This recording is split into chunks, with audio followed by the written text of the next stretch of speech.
Señora jueza del Juzgado de Garantía de San Bernardo, Magdalena Casanova Jaramillo, y el fiscal judicial de la Corte de Apelaciones de San Miguel, señor Jaime Salas Astraín.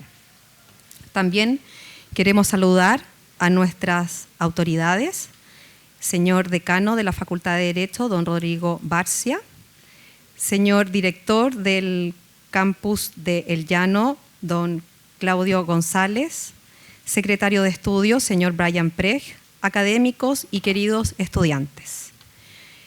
El conversatorio sobre Poder Judicial y Ciudadanía tiene por objeto conversar sobre que Chile es uno de los países que se encuentra a la vanguardia en cuanto a reformas judiciales, aquellas reformas exitosas en la región de naturaleza técnica. Estas se toman ajenas a quienes no forman parte del sistema judicial. Para comenzar, los dejo con el director del campus El Llano, señor Claudio González.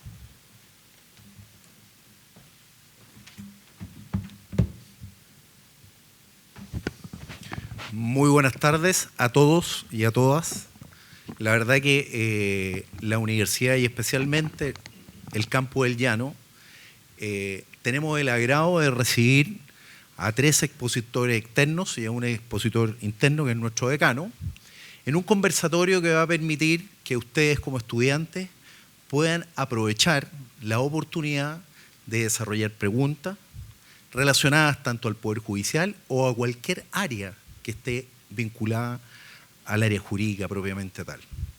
Estas actividades que organiza la universidad buscan de una u otra manera complementar su formación profesional y sobre todo en la área académica, particularmente en la que ustedes están desarrollando. Hoy día quiero agradecer específicamente la presencia de nuestros expositores. Me refiero al ministro de la Ilustre Corte de Apelaciones, don Roberto Contreras, que está en nuestra comuna, a la señora Magdalena Casanova, jueza del Juzgado de Garantía de San Bernardo, y a don Jaime Salas Astraín, que es el fiscal judicial de la Ilustrísima Corte de Apelaciones de San Miguel. Y recibir a nuestro decano, a don Rodrigo Barcia, que también nos va a acercar con una exposición, y permitirles darles a conocer que nuestros estudiantes requieren, ¿no es cierto?, de esa experiencia que todos ustedes tienen y que de una u otra manera han cultivado como profesionales en el área del Poder Judicial propiamente tal. Yo les agradezco su presencia y es un orgullo para la universidad tenerlos a ustedes acá. Les pido a ustedes, por favor, que aprovechen el máximo el tiempo que vamos a estar y no hay preguntas que puedan ser difíciles o fáciles, sino que todas las preguntas son importantes y hace que efectivamente el conocimiento fluya y que no ocupe lugar. Así que les agradezco y les permito si les podemos dar un aplauso a nuestros expositores. Gracias. Gracias.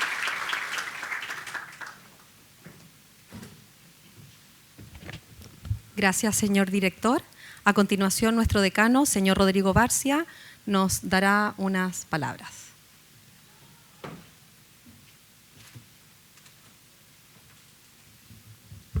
Bueno, antes que todo quisiera darle la bienvenida a nuestros queridos alumnos. Esta es una muy buena instancia en la cual podemos debatir y conversar al final de las presentaciones temas de relevancia en materia de justicia. Y quería corregir un poco a mi presentador, por cuanto, digamos, lo que me pidieron es que yo hiciera una presentación más, digamos, a los expositores, más que una charla, ¿eh? Pero independientemente de eso, ya que me invitó a hablar un poco del tema, algunas cosas sí puedo decirle en torno a la justicia. Ustedes el día de mañana van a ser abogados. Uno ve que todo lo que ha avanzado, se ha avanzado en términos de justicia en Chile, sobre todo en materia de justicia especializada, ¿no? Nosotros tenemos los tribunales ordinarios, la Corte de Apelaciones y la Corte Suprema, pero también tenemos una serie de instancias especializadas, como antes teníamos antiguos tribunales de menores, hoy día tenemos tribunales de familia, con órganos especializados, son jueces unipersonales, pero se conjugan en un tribunal con varios jueces que van resolviendo y con consejeros técnicos que son asistentes sociales y psicólogos, con tal de darnos, ¿cierto?, una visión, que la visión moderna del derecho en un montón de áreas ya no basta solamente el derecho, sino que hay que recurrir a la psicología, a los asistentes sociales, cosa de tomar los problemas de la infancia en su integridad. En otros campos, como el campo penal, se hizo una reforma que ya lleva prácticamente 15 años, que se empezó a aplicar paulatinamente. Nosotros fuimos uno de los últimos países que tenía el sistema antiguo, que se dividía básicamente en un juez que instruía las causas, pero a su vez acusaba, que era equivalente a un juez ordinario civil. Entonces, ante un solo juez se presentaba el caso, pero además ese juez acusaba y sentenciaba.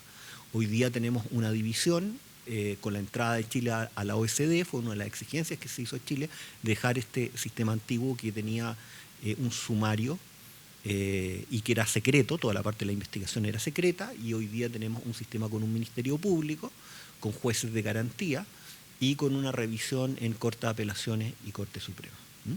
Tal vez una pregunta que uno podría hacerse en el sistema de hoy es cómo mejorar los estándares de eficiencia. Y muchas veces yo creo que en esta mirada interdisciplinaria, tal vez si uno nos comparamos, por ejemplo, con los países del Common Law, hay acceso a economistas en el ámbito judicial que hoy día solamente se tienen a través de la Corporación de Asistencia y la ayuda a los tribunales en los aspectos administrativos. Pero se requeriría tal vez una mirada en torno a la ciencia del comportamiento. Por ejemplo, uno puede pensar en el sistema penal, si uno ve el sistema americano en torno al Ministerio Público y al fiscal, aunque suene raro, en Estados Unidos los fiscales y el procurador general es un cargo político. ¿Por qué un cargo político? Porque el resultado que uno analiza de los fiscales es con la disminución del delito. Entonces, la medida que haya un fiscal logrado que a nivel de su país se disminuya el delito, tiene una carrera política, y si no lo logra, sale. Entonces, en términos de eficiencia, hay que hacer una vinculación entre la realidad y la parte del derecho, que nosotros es tan rica, nosotros lo estamos instruyendo a ustedes en la lógica de los sistemas jurídicos.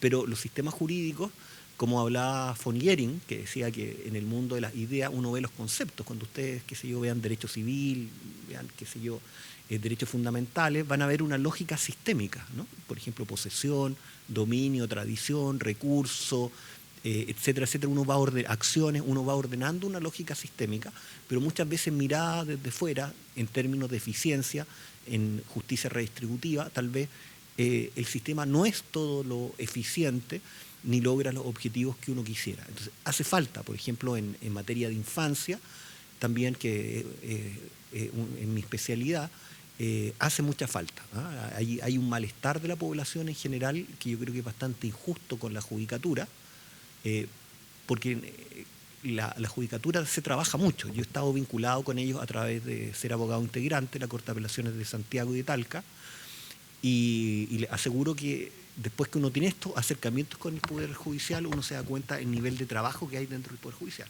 ¿no? La Corte Suprema empieza a trabajar a las 7 y media.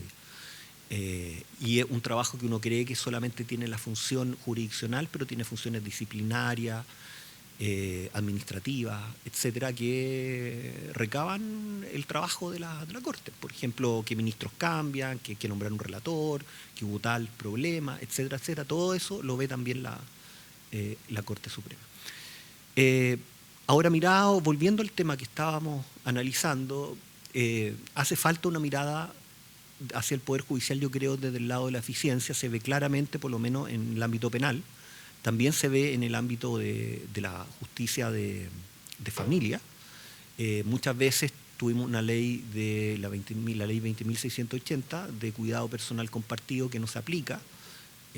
No se aplica adecuadamente el interés superior del niño tampoco en las Cortes, por lo tanto ahí hay un trabajo muy fuerte que hacer desde la economía del comportamiento.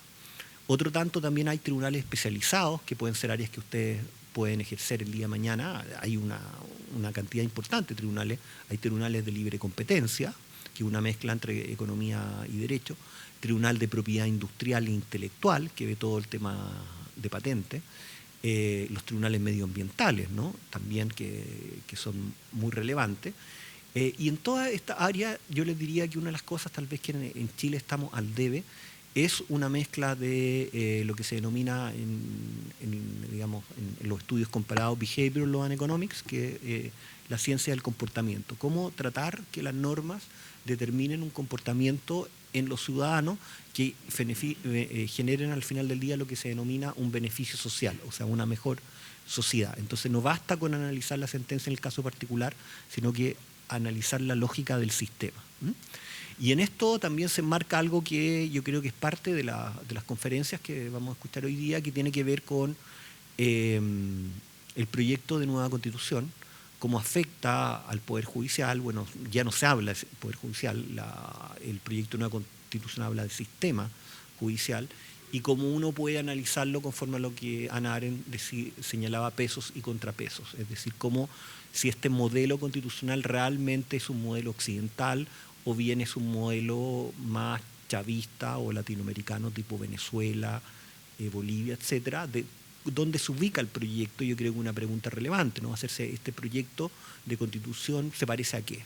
A una constitución de países escandinavos, a la constitución americana, a la constitución alemana, francesa. ¿Dónde la ubicamos, digamos, ideológicamente? Esta es una pregunta muy importante porque va a definir el futuro de Chile dentro de los próximos años. Y también un poco qué es lo que estamos haciendo, ¿no? Volver una visión un poco crítica en torno a la situación actual del país. Y aquí yo lo hablo ya no como decano, sino que a nivel personal, pero algo que como decano me interesa también muchísimo y que tal vez lo hemos conversado con ustedes, es que los jóvenes participen en política a través de los partidos políticos, porque yo creo que una de las principales crisis que hay en Latinoamérica es que la institucionalidad, en el fondo, es lo que nos está fallando. Y la institucionalidad son los partidos políticos.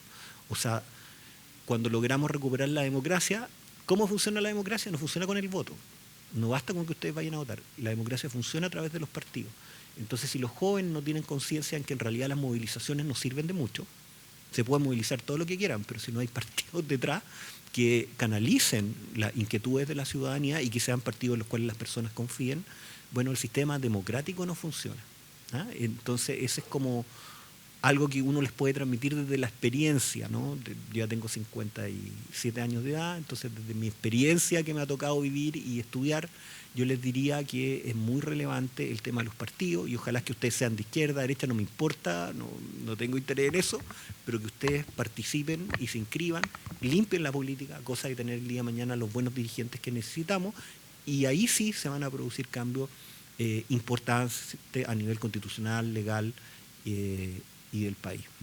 Bueno, como les dije, no preparé nada porque me habían dicho que lo que era simplemente una presentación para dar la bienvenida a nuestros expositores.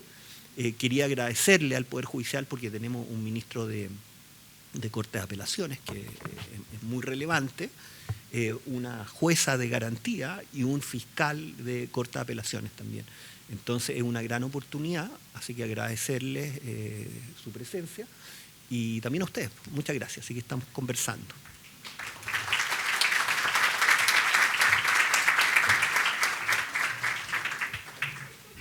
Gracias, señor decano, y a continuación los dejamos con la Ilustrísima Corte de Apelaciones de San Miguel, señor ministro Roberto Contreras.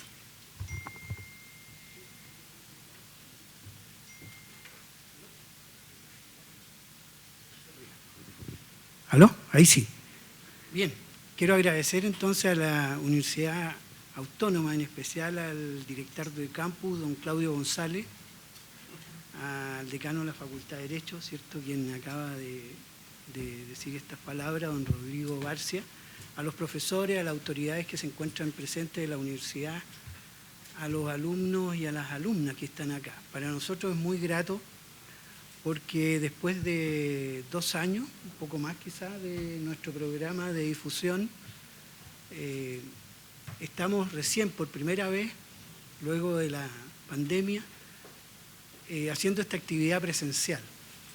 La hemos hecho tradicionalmente, no hemos perdido esta conexión con la comunidad, pero la hemos hecho a través de vía telemática, a través del canal del Poder Judicial que está transmitiendo esta sesión y de los canales que son usuales para los jóvenes y para la ciudadanía, también para informarse acerca de estas actividades. El programa de difusión de la Corte de Apelaciones de San Miguel es un programa ya que tiene 14 años, se inició en el año 2008 y tiene por objeto dos cuestiones que son fundamentales. Por un lado, la educación cívica, hoy día se llama formación ciudadana, y en otra perspectiva es lo que estamos haciendo hoy día acá, que es la vinculación con la comunidad, es decir, los jueces, los fiscales, los integrantes de la Corte de Apelaciones a la comunidad. Y en la comunidad, relación directa, franca, con la comunidad, con los integrantes de la comunidad y dialogan sobre temas que son de importancia y que tienen que ver fundamentalmente con el ejercicio de derechos. Esa es la actividad que estamos desarrollando hoy en día. Como digo, de esta vinculación muy estrecha con la comunidad y acompañado en este caso de la universidad. Hemos venido varias veces a la Universidad Autónoma, hemos estado en los distintos campus, en esto yo creo que en este campus como cerca de 3 veces ya con este mismo programa y también en otros campus de la universidad y como digo, para nosotros es muy grato poder compartir de esta manera. El tema es Poder Judicial y ciudadanía, pero la vinculación que se produce entre el Poder Judicial y la ciudadanía se hace a través de lo que se denomina el acceso a la justicia.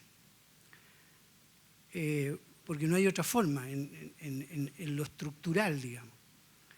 Y este acceso a la justicia este concepto ha tenido todo un desarrollo que es importante ir situándolo. Yo me voy a referir a eso fundamentalmente en estas palabras. También voy a tomar lo que señalaba el señor decano acerca de esta eficiencia o no del sistema de justicia. Nos vamos a referir al sistema de justicia en general y no al Poder Judicial en particular, porque me parece que es relevante hacerlo, sobre todo en este tiempo, que hay una gran discusión acerca del funcionamiento precisamente del sistema de justicia y de otros sistemas. El acceso a la justicia, como digo, que es el que vincula al Poder Judicial con la ciudadanía, fue entendido antiguamente muy restringidamente. Y era simplemente la capacidad o el derecho que tenía un ciudadano o ciudadana de acudir a la resolución de un conflicto de manera oportuna y justa. No era más que eso. Y en definitiva se traducía en lo que era el derecho a la acción, es decir, a la pretensión jurisdiccional, o sea, acudir a este tribunal para la solución de un conflicto. Y estaba el acceso a la justicia. Se entendía de esa manera. Bueno, con el devenir de los tiempos, esto ha ido transformándose. El concepto hoy en día de acceso a la justicia es mucho más amplio. Integra no solo este derecho al juicio propiamente tal, sino que lo que se ha denominado el debido proceso, que es mucho más que eso, y que se compone del derecho al juez natural, imparcial, independiente, el derecho al recurso, el derecho a la defensa técnica, hoy en día que está en la nueva Constitución, que es el derecho a que se utilice un lenguaje claro y accesible, dice la Constitución, el nuevo proyecto de Constitución, comprensible, en esto que se ha trabajado mucho, no solo a nivel nacional, sino que a nivel internacional. Yo formo parte de la Cumbre Judicial Iberoamericana y allí uno de los principales temas que hemos abordado a lo largo de los 23 países de Iberoamérica es precisamente el uso de un lenguaje que sea comprensible para la ciudadanía. Y también está integrado este derecho de acceso a la justicia con la no discriminación, precisamente en esta posibilidad de relacionarse con los tribunales, que es muy importante y lo recalca la Constitución, la nueva Constitución, el proyecto, en varios de sus aspectos. Está consagrado en la Constitución que nos rige hoy en día, en los tratados internacionales, una serie de documentos y declaraciones a lo largo de distintos países del orbe. Y se puede comprender a través de lo que hemos denominado las 3 E de la justicia. El señor mencionó la eficiencia. Nosotros agregamos la eficacia y la efectividad. Son estas tres E. La eficiencia tiene que ver con el buen uso de los recursos materiales y los recursos procesales también puestos a disposición del órgano administrador y de quien comparece ante el órgano administrador de justicia. La eficacia tiene que ver con el logro del objetivo procesal determinado, es lo que es la justicia adjudicataria que se llama, el dar a cada uno lo suyo, el resolver el asunto concreto y determinado que llega a las puertas del tribunal y que el juez tiene que decidir en la aplicación del derecho. Eso es eficacia. Pero hay algo más que comprende lo que es la función jurisdiccional y tiene que ver con la efectividad. Y la efectividad tiene que ver con los fines de la justicia. Y los fines de la justicia son fundamentalmente 2 o 3, porque el tercero engloba, yo creo que la mayoría, que son paz social, que es lo que queremos, ¿cierto? Que todos podamos desarrollarnos en una sociedad armónica, en el debido ejercicio de nuestros derechos, o sea, que la democracia sea la que inspire nuestras actividades. Seguridad jurídica también, que va en la misma línea, o sea, que existe un órgano que pueda determinar qué es lo que es de cada uno lo suyo, si se está frente a un conflicto de ese orden jurídico, pero un concepto que es mucho más amplio y es mucho más descriptivo de todo lo anterior, y que se trata del bien común. Y el bien común está nada más ni nada menos que está consagrado en el primer artículo de nuestra Constitución, que yo creo que debería quedar. Yo no lo vi así en el nuevo texto, he leído 2 veces, son muchos artículos, a lo mejor se me pasó por ahí, pero no lo encontré una definición tan acertada en cuanto a lo que se denomina el principio de servicialidad. Dice, los órganos del Estado, en el primer artículo de la Constitución que nos rige, dice, los órganos del Estado están al servicio de la comunidad y su finalidad es contribuir a procurar el bien común. Esto es, dice, además, la plena realización, lo dice así la Constitución, yo creo que el orden es distinto, espiritual y material posible, con pleno respeto a los derechos y garantías que esta Constitución establece. Es casi un poema, este primer artículo de nuestra, como digo, Carta actual. Y esto debiera inspirar, yo creo, el ejercicio de todas las actividades que se desarrollan al interior del Estado.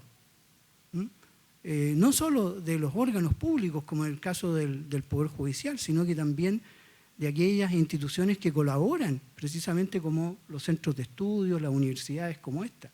El bien común es lo que inspira, en definitiva, que el hombre se organice en una sociedad, que se estructure en una sociedad y que existen estas instituciones. Por lo tanto, es fundamental.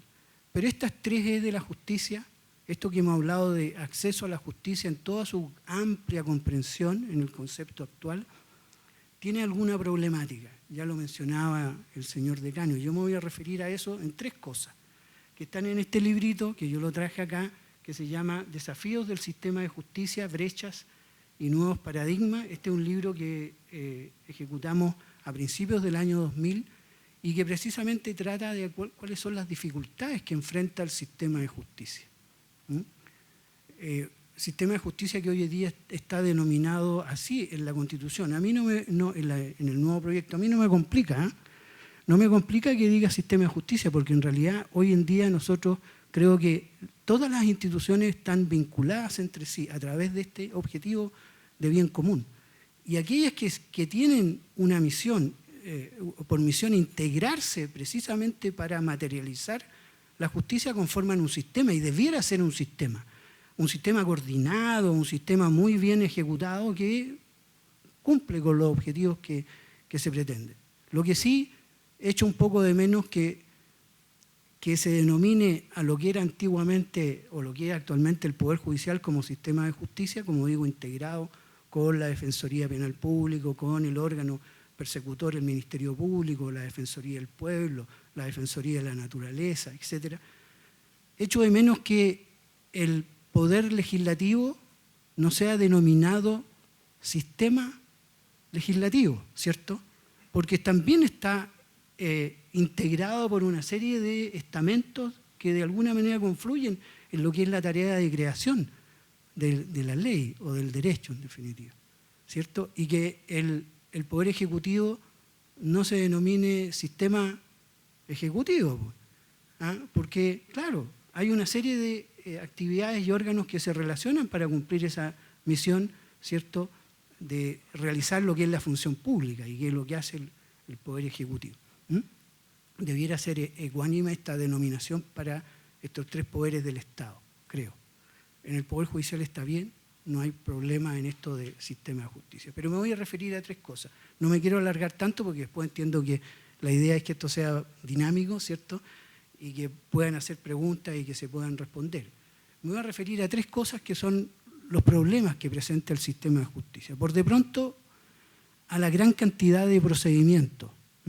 El profesor Damasca, en el año 2000, en un libro magnífico que se llama Las caras de la justicia y el poder del Estado, yo lo llamaría Las 1000 caras de la justicia, señala precisamente esto y parte su obra diciendo que causa incertidumbre la gran cantidad de procedimientos que existen en el ámbito de la justicia contemporánea. De tal manera que el ciudadano que quiere acudir al órgano jurisdiccional para la solución de su controversia no sabe de cuál es el procedimiento, cuál es la acción que va a utilizar, porque existen muchas acciones para resolver ese caso específico. Voy a poner solo un ejemplo. El ejemplo está en un problema de deslinde entre predios vecinos. No estamos hablando de grandes campos, puede ser el lugar donde se vive en una determinada población o villa aquí en Santiago, ¿cierto? Se produce un problema de deslinde, uno de los vecinos, ¿cierto?, se apropia o interfiere en el predio contiguo. ¿Y cuál es la acción que tiene? ¿Cómo va a acudir al órgano jurisdiccional para resolver este conflicto jurídico? Yo al menos encontré 6 acciones, que es lo que de alguna manera viene a graficar lo que propone Damasca. O sea, podría interponer, ¿cierto?, una acción, lo primero, una acción reivindicatoria. En segundo lugar, tenemos acciones posesorias, todavía estamos en el ámbito civil, ¿cierto? La acción de restablecimiento, la acción de fijación de deslinde, la acción de cerramiento, que a veces va en conjunto con la de fijación de deslinde. Está también en el ámbito constitucional el recurso de protección o la acción de protección, ¿cierto?, de protección de las garantías, en este caso el derecho de dominio. Y por último, encontré en el ámbito penal el tema de la acción de usurpación, el delito de usurpación en el ámbito penal. Entonces, ¿qué acción va a utilizar este ciudadano cuando se encuentra en este problema? Tiene por de pronto 6, pueden haber más. Ese es un problema, y ese es un problema actual, real. Quien tiene que asesorarlo, obviamente, es un letrado, y él va a tener que generar cuál es la acción, cuál es la pretensión mucho más adecuada, dependiendo de su experiencia. Primer problema. Segundo problema, ¿cómo funciona el sistema de justicia? Lo que hablaba el señor decano, la efectividad. ¿Cuáles son los datos? En este librito están los datos. Yo voy a mencionar, los vamos a dejar en la biblioteca, también lo vamos a entregar a la escuela en PDF, lo tenemos para que los alumnos, si lo quieren revisar, están allí los datos con el respaldo, con todo lo que corresponde para su adecuada lectura. Pues bien, el sistema de justicia en el Poder Judicial en los últimos 20 años ha duplicado sus ingresos. En el año 2000 tenía cerca de 1.700.000 acciones instauradas en primera instancia, estoy hablando, solamente eso, 1.700.000. Hoy día, y hasta hace 2 años atrás más o menos, son como 3,5 millones o 4 millones de acciones que ingresan a primera instancia. ¿Ya? De esos 4 millones de acciones que se interponen ante el Poder Judicial, el 55% son de orden civil, es decir, más de la mitad son acciones civiles, es decir, el procedimiento civil es el que manda en el sistema de justicia, lejos. Pues bien, de ese 55%, el 90% son acciones ejecutivas, ¿cierto? Es decir, hay un derecho declarado, un derecho que está cierto y que es lo que se está tratando de obtener es la ejecución de ese derecho que ya está cierto y definitivo, indubitado, ¿cierto? El 90% se equivale casi al 50% de lo que hace todo el Poder Judicial. ¿Y qué pasa ahora al interior de este 90% de los juicios ejecutivos civiles? ¿Cierto? Están ejecutados, duran aproximadamente 2 semanas, podríamos decir, qué celeridad, digamos. Está funcionando muy bien el sistema de justicia, son juicios ejecutivos 2 semanas, pero ¿por qué duran 2 semanas? Porque nunca esas acciones son notificadas. Y el único efecto que tienen esas acciones es un efecto tributario. Es decir, permiten a no más de 20 empresas de retail de este país, no más de 20, permiten rebajar tributos. Y se utiliza el sistema de justicia, ¿cierto?, a través de estas acciones ejecutivas para lograrlo. Los datos están aquí, no estoy inventando nada, no estoy diciendo nada que no tenga un sustento. ¿Ya? Ámbito civil. Todavía llegan a sentencia definitiva en ese 10% que queda restante, que son acciones ordinarias, procedimientos sumarios, etcétera, los otros procedimientos que conocemos, que no son ejecutivos propiamente tales, solo llegan a sentencia definitiva un 6% de este universo total que he mencionado.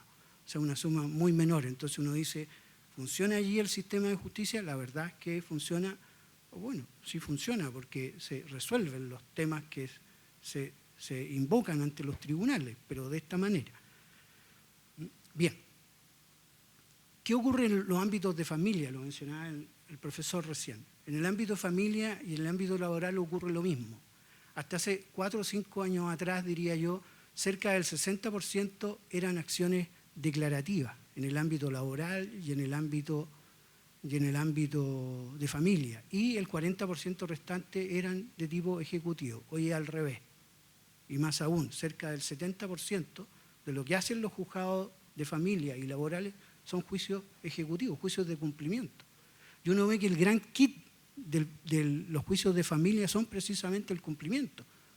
O sea, normalmente se llega rápidamente a una decisión a través de una mediación, de una autocomposición, pero el problema está después en cumplir eso.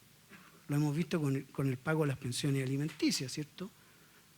¿Qué ha ocurrido en nuestro país en el último tiempo en este ámbito? Bueno, eso es lo que está pasando. Que como digo, que el gran problema no está en la declaración de los derechos, sino en la ejecución, la materialización, o sea, que efectivamente se logren los objetivos de paz social, seguridad jurídica y bien común. Bueno, vamos al ámbito penal. Hablé del sistema de justicia, esto no es responsabilidad únicamente del Poder Judicial. De las denuncias que llegan al Ministerio Público, solo se judicializan el 44%. Es decir, cerca del 60% de todas las denuncias que llegan al Ministerio Público no conocen los tribunales.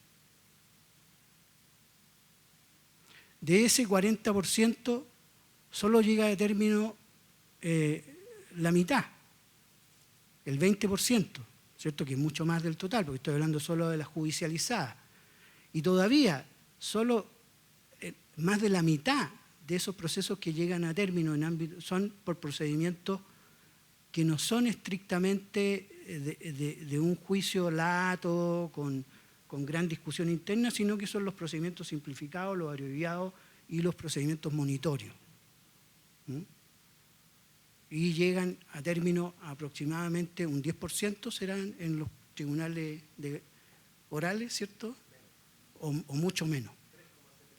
Un 3, bueno, entonces esos son los datos. Entonces, claro, la autocomposición, los mecanismos alternativos de solución de conflictos, yo trabajo en eso hace bastante tiempo, son importantes, son muy importantes, pero en la medida en que esos sean eficientes, eficaces a los fines propuestos, esos procedimientos, que no se transformen únicamente en una nomenclatura.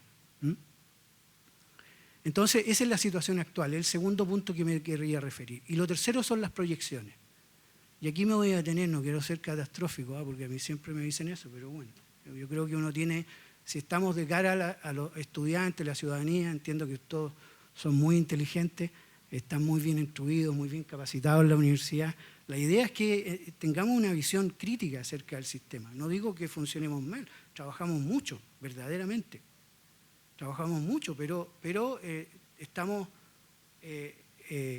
debemos cumplir una normativa, debemos cumplir unos procedimientos, tenemos que cumplir una serie de prescripciones como sistema que de alguna manera va produciendo ciertos efectos. Bueno, me voy a referir a un tema que es muy complejo y actual, diría yo, que tiene que ver con el tema carcelario. Estamos hablando en el ámbito penal, únicamente ya con las proyecciones futuras. ¿Qué ocurre en nuestro país en el ámbito penal? Actualmente hay cerca de 60.000 personas privadas de libertad en régimen cerrado, que se llama, en el sistema penitenciario, en todas las cárceles de nuestro país. La reincidencia criminal de estas personas que están en las cárceles es de un 67%. Casi el 70% son de las personas que están en la cárcel son reincidentes o van a ser reincidentes, ¿ya? Este ámbito tiene, son todos estudios que se han realizado, tiene más de 4 ingresos al sistema, ¿ya? Más de 4 ingresos al sistema, por eso que está ya en un sistema cerrado. Utilizó todos los otros sistemas no cerrados, digamos, para llegar finalmente a la cárcel, sin las penas sustitutivas que conocemos actualmente. Pues bien, el universo de estos 60.000 personas, hoy en día, dado estas cifras que he mencionado, que tienen cerca del 70%, 4 delitos ya, o 4 ingresos ya al sistema, significa que habrán cometido, y estas son proyecciones, 140.000 delitos aproximadamente, solo los privados de libertad. Las tasas de crecimiento de población penitenciaria en Chile son una de las más altas del mundo. Por lo menos de América es casi la más alta. Es el 7% anual. O sea, aumenta un 7%. Yo lo corroboré porque las cifras que tengo yo, traje unos gráficos, no los mostré, son del año 2018. Y el año 2018 nosotros teníamos cerca de 50.000 personas en el sistema cerrado de Gendarmería. Hoy tenemos cerca de 60.000. Así, verdaderamente ha ido aumentando en 3, 4 años. Entonces, esta proyección del crecimiento del 7% anual se va produciendo. ¿Qué va a ocurrir en 30 años más con estos cerca de 60.000 personas privadas de libertad? Van a ser, dado el crecimiento anual, van a ser 320.000 personas. Yo siempre hago la comparación, 320.000 personas tiene más o menos lo que la ciudad de Antofagasta en su radio urbano. O sea, imaginémonos que todo el radio urbano los habitantes del radio urbano de Antofagasta son más o menos 350.000 personas. Bueno, dadas las tasas de reincidencia de estas personas que son privadas de libertad, porque el sistema de resocialización funciona, no hay jueces de ejecución penal hoy en día.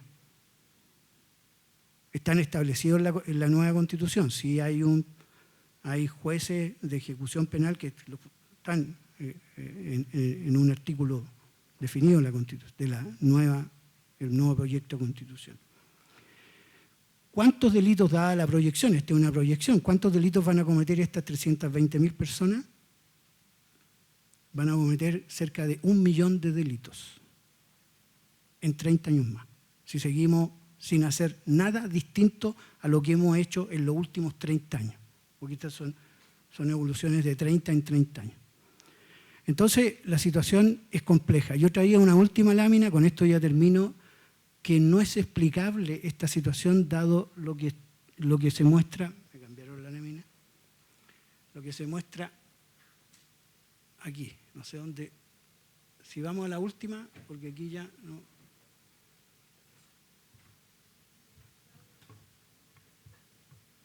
La última lámina. Bueno, lo que indica la última lámina,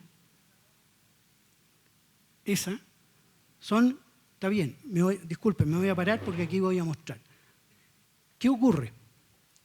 Yo aquí, son porcentajes según bienes jurídicos, total nacional, Ministerio Público de Chile del año 2017.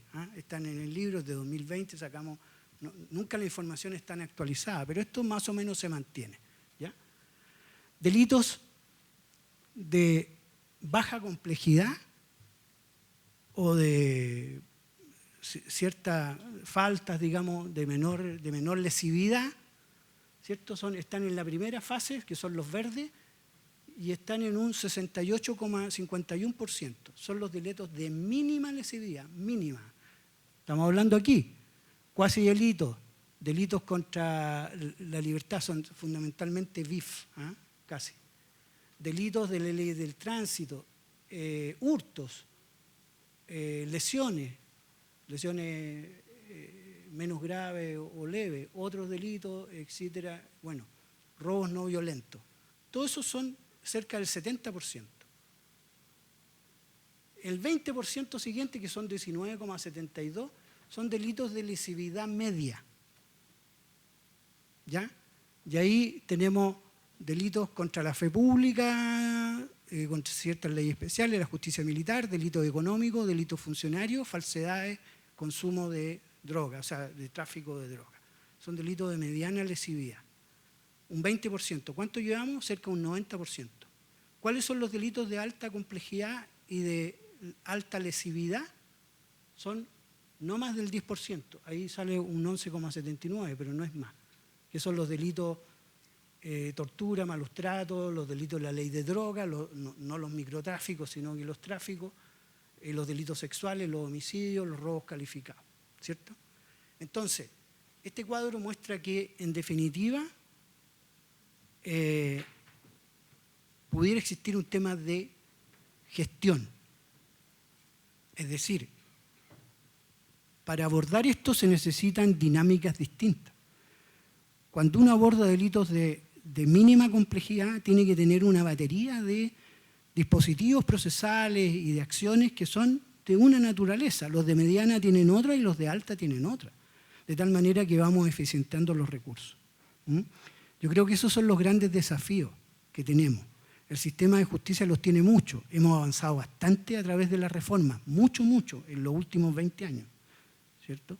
Pero todavía tenemos que ir eficientando mucho más la función de este sistema de justicia. Bien, hasta aquí quedo. Viene otra etapa, parece, no sé si van a querer...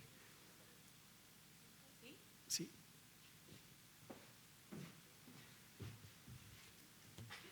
Muchas gracias, señor ministro de la Ilustrísima Corte de Apelaciones de San Miguel, don Roberto Contreras.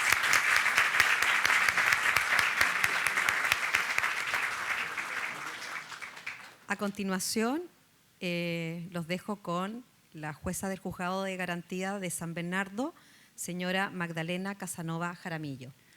Buenas tardes, muchas gracias por la invitación a todos. Felicitarlos a los que están estudiando Derecho, sigan así, e instarlos también a optar también por la carrera judicial, por la función en el Poder Judicial. Es una función con mucha vocación, ¿ya? Solo antes de plantear mi tema, y a propósito de los cuestionamientos que hacía don Roberto, sobre todo, por ejemplo, con el tema civil que planteó con el presupuesto, el ingreso de causa, esto de que el 55% de las causas en Chile sea materia civil y que el 90% de esas causas sea causas ejecutivas, significa entonces que el recurso humano, desde el punto de vista de la función judicial, como decía don Roberto, se está gastando o se está utilizando para resolver un problema tributario de estas 20 empresas de retail, ¿no? Pero si uno lo piensa más allá, no es solo las 20 empresas de retail, sino que son más bien 5 o 6 grupos económicos, que pueden ser familias o grupos económicos. Entonces, ¿cuál es la importancia de identificar estas cifras? Es que si uno sacase ese porcentaje, la cantidad de recurso humano judicial para satisfacer y dar una justicia pronta, oportuna, para las necesidades de las otras personas, sería en mejores condiciones, ¿no? Eso es como una de las paradojas que genera en el análisis duro de las cifras, ¿no? De ver finalmente hacia dónde se está, en qué se está gastando y qué es lo que debe abordarse en mayor volumen, sin que necesariamente eso sea lo más urgente de abordar como resultado de justicia, ¿no? Y a propósito también, y bueno, de mi función, yo soy jueza penal, y para que lo digan ustedes en todas partes, porque se habla mucho de la puerta giratoria, y la verdad es que Chile, después de Estados Unidos, en ingreso per cápita, es uno de los países que tiene más gente presa. O sea, y esos son los números, las estadísticas y los porcentajes. Entonces, es muy difícil para el Poder Judicial, por eso se hacen estas charlas, poder transmitir la realidad. El discurso de que aquí en este país la gente entra y sale y la gente no queda presa, eso no es así. La gente que tiene que estar presa lo está. La gente que no tiene que estar presa no lo está. Pero aún así tenemos uno de los porcentajes más altos de privación de libertad según ingresos per cápita, ¿ya? Ahora yo les voy a hablar de cosas un poco más amables. Y mi tema en específico es la necesidad de definir conductas reprobables que sean conocidas por la ciudadanía. A propósito, y también me engancho de lo que decía don Roberto, del bien común, ¿no? De la finalidad de la sociedad, que es el alcanzar esta meta del bien común. Todos sabemos que en este pacto social es la sociedad la que define cuáles son los bienes jurídicos que vamos a proteger, ¿no? Y en razón entonces de la protección de esos bienes jurídicos es que determinamos desde el punto de vista penal las conductas, cómo van a ser sancionadas en la medida que transgredan esos bienes jurídicos, ¿cierto? Y esos son los bienes jurídicos más relevantes y de ahí entonces que aparezca el derecho penal. El Estado tiene el monopolio de la fuerza y el derecho penal es un límite al poder coactivo estatal, es un límite al poder coactivo del Estado. Es la forma de regular la manera en que el Estado castiga, ¿ya? De ahí su importancia, de ahí, bueno, ustedes estarán en segundo, tercero, a lo mejor algunos ya han visto algunas introducciones al derecho penal, de ahí la importancia de la tipicidad y entonces de la concurrencia de cada uno de los requisitos del delito. Por eso la importancia de las descripciones concretas en cada una de las conductas, ¿no? Pero ¿qué es importante, qué me parece importante recalcar? El derecho penal necesariamente, a propósito de que nace como límite y que nace además a propósito de los bienes jurídicos que hemos estimado como sociedad que son más relevantes, es un derecho que es posterior a los actos, ¿no? El derecho en general, pero el derecho penal también es posterior a los actos. Vemos que pasa algo terrible, que hay grandes estafas, entonces después la discusión es subámosle las penas a las estafas. Vemos que hay grandes temas de a lo mejor de financiamiento de la política y uno dice, pero ¿cómo la pena es tan baja? Bueno, discutamos entonces el aumento de las penas. Siempre el derecho penal, a propósito también de los casos que se puedan ir generando, de las discusiones sociales, de los temas de importancia, va apareciendo entonces de manera posterior en la mayoría de los casos para tratar de regular estas conductas que la sociedad ha estimado reprobables. Y esta reprobabilidad es algo que va fluctuando. Por eso entonces hay conductas que antes no eran reprobables y que ahora sí lo son y así se va modificando. Pero indudablemente nuestro Código Penal debe ser actualizado.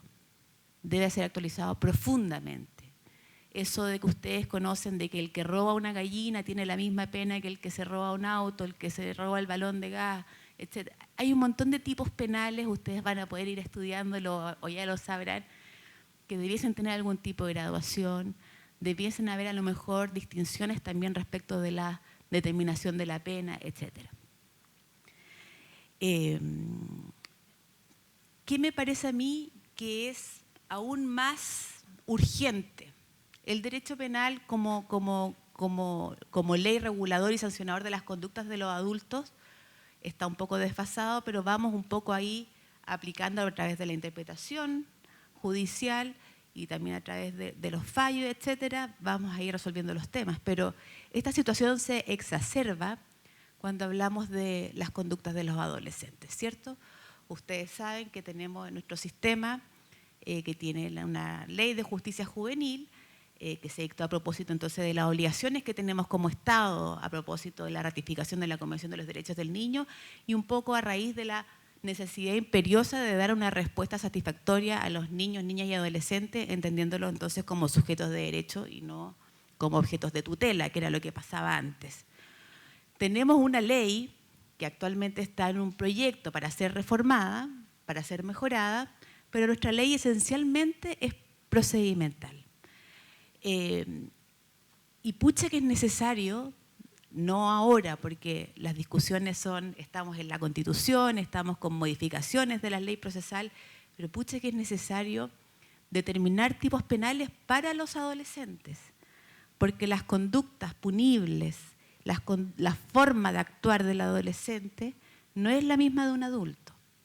Es distinto que a una persona, a 3 hombres de 40 años se le aplique un agravante o se considere o desmejore su situación por ser 3 personas los que atacaron a la víctima.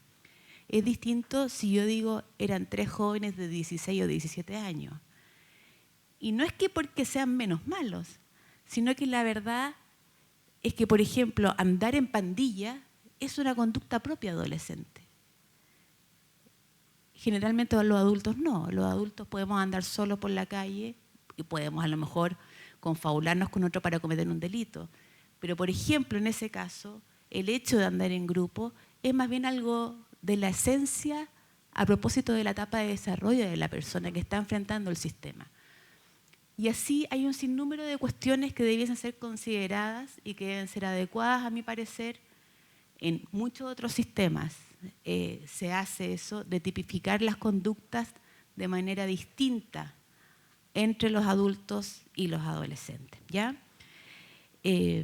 Respecto del conocimiento de las conductas que son reprobables o reprochables, todos sabemos que existe esta presunción legal, entonces, de que una vez que está publicada la ley, se presume que es conocida por todos, ¿cierto? Y la verdad es que sí, y además uno podría entender y exigir eso respecto del adulto. Y también uno lo tiene que exigir respecto del adolescente y infractor de ley. Pero ahí nace nuestro rol y el rol de la sociedad, y de ahí también nace la importancia de las comunicaciones y la transmisión, en este caso, de cuáles son las conductas reprobables. Yo he estado en colegios y uno les dice a los jóvenes, si usted tiene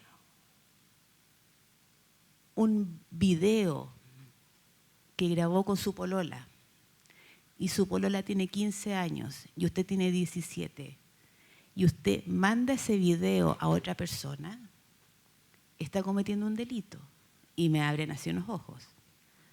Y que no es solo algo chistoso o por lo que lo puedan castigar, sino que ahí, si es un menor de edad, se comete un delito, ¿me entiende?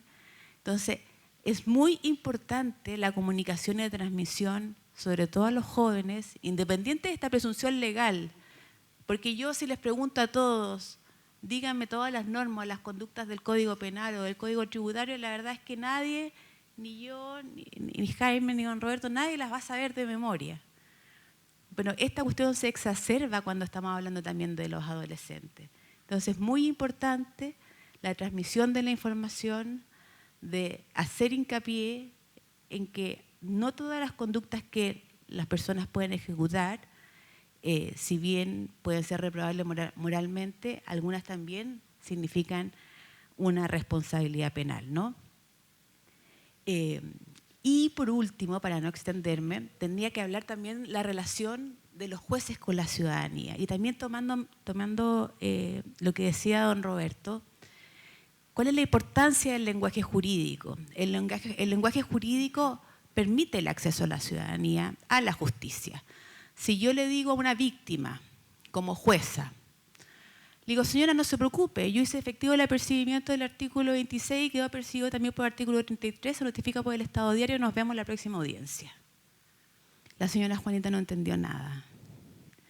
Si ustedes llegan a un juicio, a enfrentar un juicio como imputado, y no ven que hay nadie más, y el fiscal me dice magistrado 277, si yo digo, voy a hacer lugar a la solicitud del Ministerio Público, voy a disponer entonces el sobreseimiento por el artículo 277 del Código Procesal Penal y consecuentemente con lo anterior voy a disponer el sobreseimiento por el 250 letra D. Se pone término a la audiencia. ¿Alguien entiende eso? Ya, no lo entienden. Y ahí es el rol de los jueces. La función judicial no es una función para tener poder. La función judicial no es una función para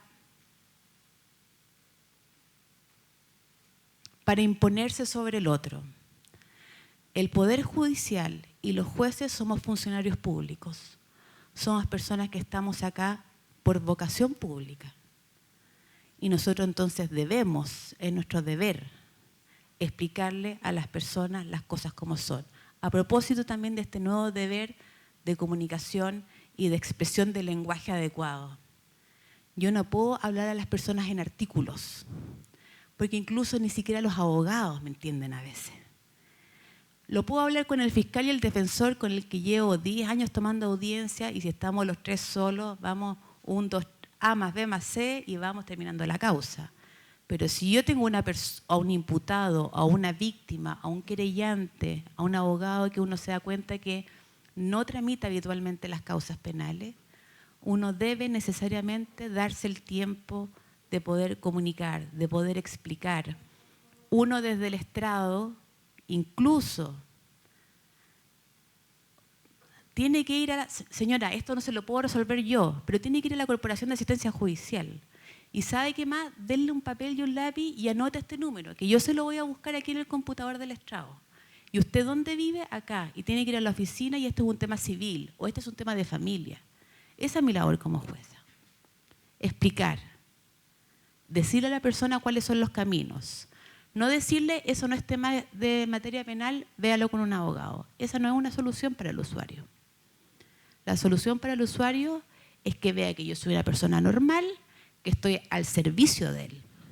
Estoy al servicio de la víctima, estoy al servicio del imputado, porque como jueza de garantía mi deber es resguardar cada una de las garantías del debido proceso. El debido proceso es una garantía establecida en favor del imputado. El debido proceso no es una garantía establecida en favor de la víctima o en favor del Ministerio Público, sino que es solo respecto al imputado y esa es mi función. También mi función es permitir el acceso y el trabajo de la parte querellante y los demás abogados y quienes intervengan en la causa. Pero es muy importante que la labor judicial se aterrice. Antes los jueces, la gente no los veía, estaban en sus despachos y la gente veía los expedientes. Ahora nosotros estamos en un estrado que está un poco más alto, pero es porque uno tiene que dirigir el debate y tiene que resolver. Pero uno es abogado de la misma forma que tiene un fiscal y un defensor al frente. Y uno es un servidor público. Aquí no hay normas de trato, normas de conducta, por supuesto, pero la labor del juez actual no se puede entender si es que no es de la forma que yo le estoy indicando. De lo contrario, no se está aplicando justicia. De lo contrario, la gente no está entendiendo, no sabe a lo que vino. No puede ser que un juez le diga a una persona, mire, no se preocupe, háblalo después con su abogado.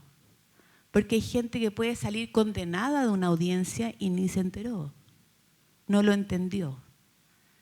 Entonces, es muy importante el lenguaje jurídico, es muy importante en la función judicial darse el tiempo, ¿ya?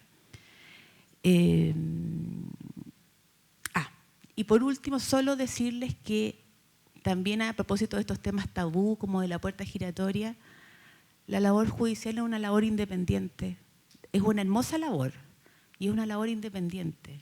Cada juez es independiente y ejerce su rol y resuelve de acuerdo a los antecedentes que se le exponen. No conozco yo de presiones, yo no conozco de ninguna de esas cosas que dicen que pasan. Eso no es así, las audiencias son públicas, Los audios son públicos. Cada uno de ustedes, si le interesa, puede ir a ver a una audiencia, puede solicitar hablar con un juez. Eso es algo que se puede hacer y que ustedes deben saber que se puede hacer. ¿Ya? Solo eso. Ya, gracias.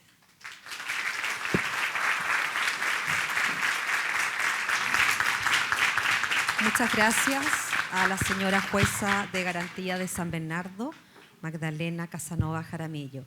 A continuación, los dejamos con el señor fiscal de la Ilustrísima Corte de Apelaciones de San Miguel, señor Jaime Salas Astraín. Gracias. Bueno, hemos conversado de varias cuestiones. En el día de hoy yo los quisiera llamar un par de minutos a reflexionar respecto de algunas cuestiones que ustedes han estudiado habitualmente en sus cursos regulares de pregrado y aterrizarlos, esos conocimientos que a lo mejor ustedes tienen y que no logran perfilarlos con claridad a algunos de los temas que hemos conversado el día de hoy. Lo que yo quería comentar con ustedes esta tarde tiene que ver con algunas reflexiones respecto de la problemática de lo que hemos llamado el acceso a la justicia y cómo eso se puede ver reflejado o no en el texto de la actual Constitución y en el borrador o proyecto de Constitución que tendremos que votar en el mes de septiembre de este año. Eso como cuña nada más, ¿no? Sin perjuicio de que más adelante en el debate ustedes quisieran extender sus preguntas a otros temas respecto a los cuales no nos hemos referido en esta oportunidad.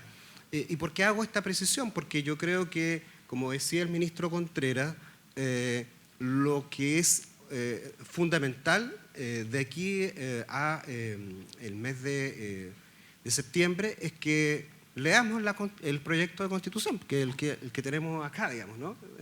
No nos podemos enterar de su contenido por memes o por lo que uno ve en las redes sociales, sino que uno, y más aún si es estudiante de Derecho, tiene que tomarse la molestia de estudiar el texto, comentarlo y ser crítico. Y en base a ese conocimiento profundo que ustedes hayan adquirido, bueno, tomar una decisión en un sentido y otro. Eso no es lo relevante es que sus decisiones sean decisiones informadas. Eso antes que cualquier cuestión. Bueno, el ministro Contreras hablaba del acceso a la justicia y un poco para eso estamos acá. ¿Qué es el acceso a la justicia? Fíjense que cuando ustedes han estudiado los cursos de pregrado, a lo mejor les ha llamado la atención que los estudios especializados siempre suelen dividirse en normas sustantivas y en normas procesales. Eso explica, por ejemplo, que hay un código civil, pero también hay un código de procedimiento civil. Tenemos un código penal, pero también tenemos un código procesal penal. Si ustedes abren la ley de tribunales de familia, se van a dar cuenta que la mitad de la ley son normas de derecho sustantivo y las otras son normas de procedimiento. Lo mismo si ustedes toman el Código del Trabajo y lo abren, se van a dar cuenta que la mitad de sus disposiciones son solamente normas de procedimiento y las otras son normas sustantivas. Entonces, esto tiene mucho que ver con lo que nosotros llamamos acceso a la justicia. Fíjense que todos los sistemas normativos del mundo, sobre todo los occidentales de los cuales formamos parte, están construidos sobre la base de una serie de concesión de derechos a cada uno de nosotros. Usted tiene derecho a demandar a su padre si él le debe alimentos y no se los da. Usted tiene derecho a ir a un tribunal penal a intentar que el Estado consiga una condena respecto a una persona que ha cometido un delito respecto a usted.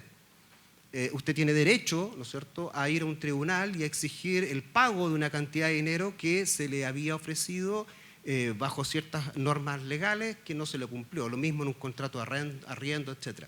O sea, el mundo del derecho es el mundo de los reconocimientos de derechos subjetivos, ¿sí? Es decir, usted tiene derecho a. El problema es que una cosa es tener derecho a y otra cosa es cómo yo puedo concretar eso en la práctica. Un poco lo que decía el ministro Contreras, ¿no? El gran problema de nuestros sistemas judiciales muchas veces no tiene que ver con la declaración misma que se hace de un derecho por parte del tribunal, sino cómo eso se concreta en la práctica. Yo puedo haber ganado un juicio y se me condena o se condena al demandado a pagar 100 millones de pesos. pero imaginemos que no tenemos ninguna forma de conseguir que esa persona pague los 100 millones de pesos. Entonces, la sentencia a lo mejor nos va a servir para enmarcarla, ¿no? Y ponerla en nuestra casa, decir, mire, yo gané un juicio y conseguí 100 millones de pesos, pero ¿de qué diablos nos sirve eso si finalmente no podemos conseguir el dinero, que es finalmente lo que nos interesa?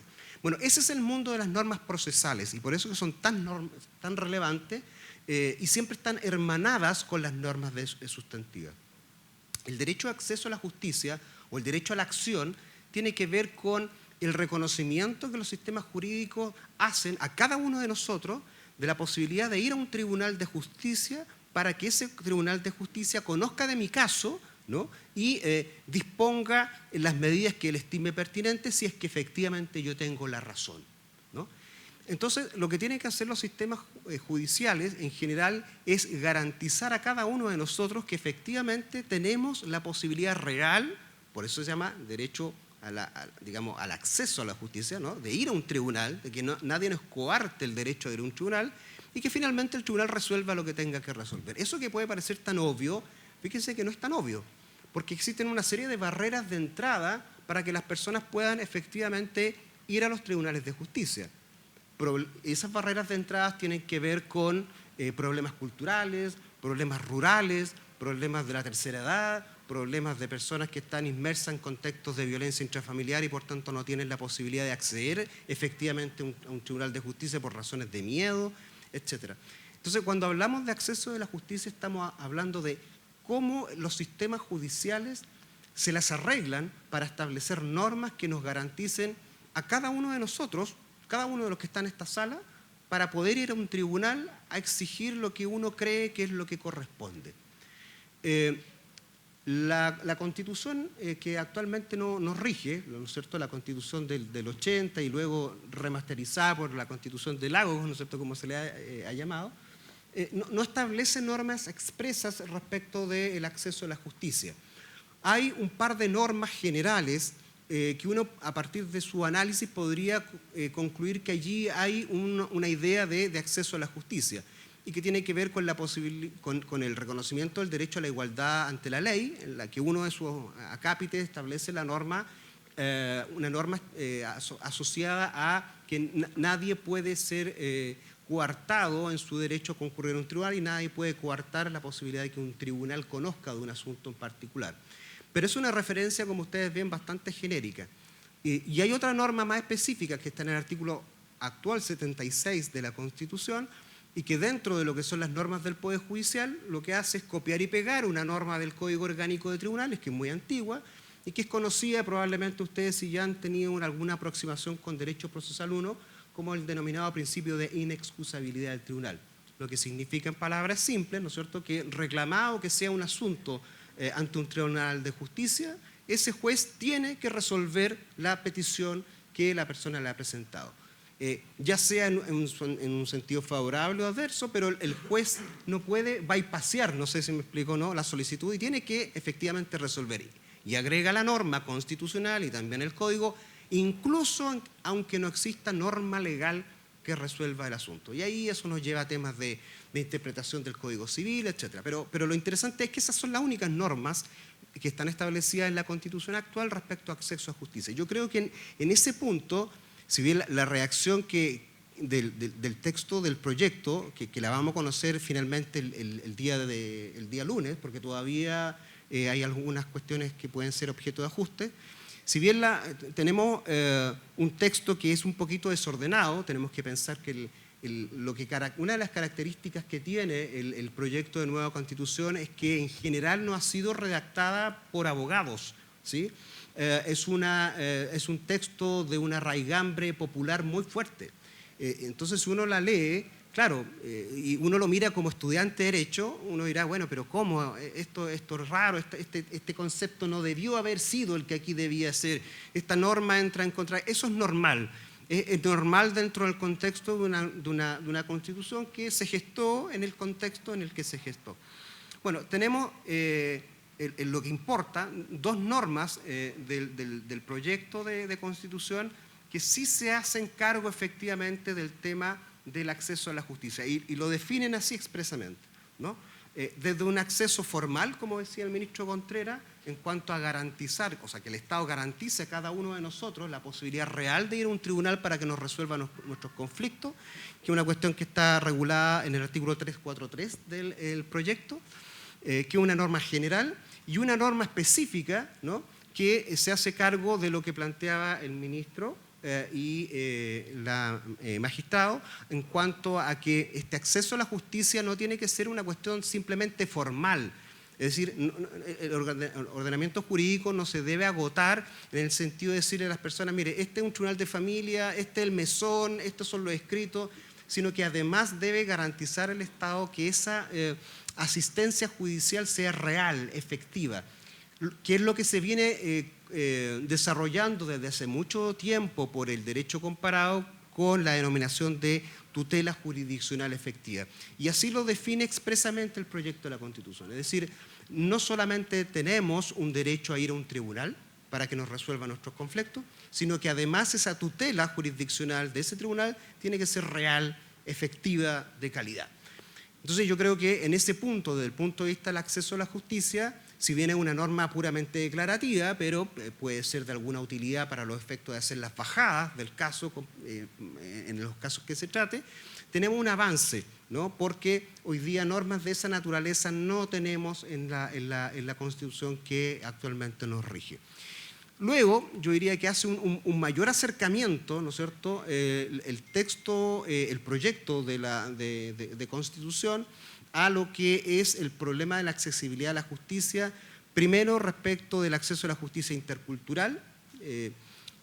Cuando lean la Constitución se van a dar cuenta que uno de los ejes fundamentales de la argumentación del proyecto tiene que ver con insertar el problema intercultural, es decir, de la presencia de distintos pueblos o naciones dentro del territorio del país, dentro del sistema macro, ¿no? Y eso explica de alguna manera lo que plantea el ministro Contreras, de que los constituyentes hayan hablado de no poder judicial, sino de que sistemas judiciales, tratando de significar de esa manera que dentro del sistema judicial coexisten más de un sistema judicial, el nuestro, digamos, el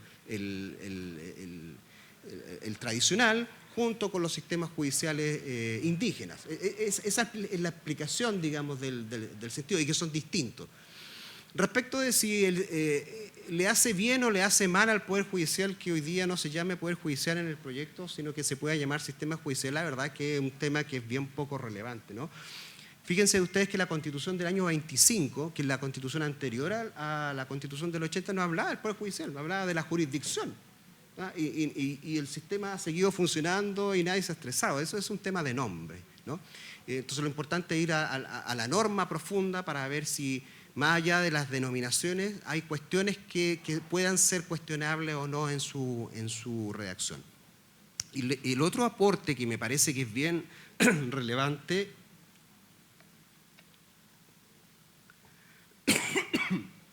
que hace el proyecto y que no está en el texto de la Constitución, a pesar de que son un par de artículos y simplemente será la ley la que tendrá que definir más adelante el contenido específico de esta normativa, tiene que ver con la justicia vecinal, que es una cuestión que hoy día no existe, ¿sí? Lo que hace el proyecto es crear tribunales vecinales y consejos vecinales que tengan por finalidad resolver el conflicto chico, ¿no es cierto?, que el que uno tiene y que la problema, y que no tiene que ver a lo mejor con lo que decía el ministro Contreras, con la acción reivindicatoria, ¿no es cierto?, ni con un tema de plata, no, sino que a lo mejor el problema del vecino cacho, ¿no es cierto?, que lo tengo permanentemente en la esquina y que no entiende y que genera ruidos molestos, o el problema de la calle, o el problema con la municipalidad, el problema del camión de la basura.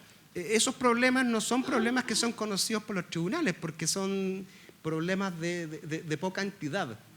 Sin embargo, son problemas muy relevantes para cada uno de nosotros. O sea, el tener un vecino que escucha reggaetón todos los días hasta las 4 de la mañana, no es que tenga un problema con el reggaetón. Sí lo tengo, odio el reggaetón, pero es un rollo mío, así que no, es un problema mío, ¿sí? Pero imaginen ustedes que si ustedes tienen un vecino que escucha reggaetón u otra música, no sé, Paloma Mami hasta las 6 de la mañana, Sí. Da lo mismo. Eso importa lo indiferente que me...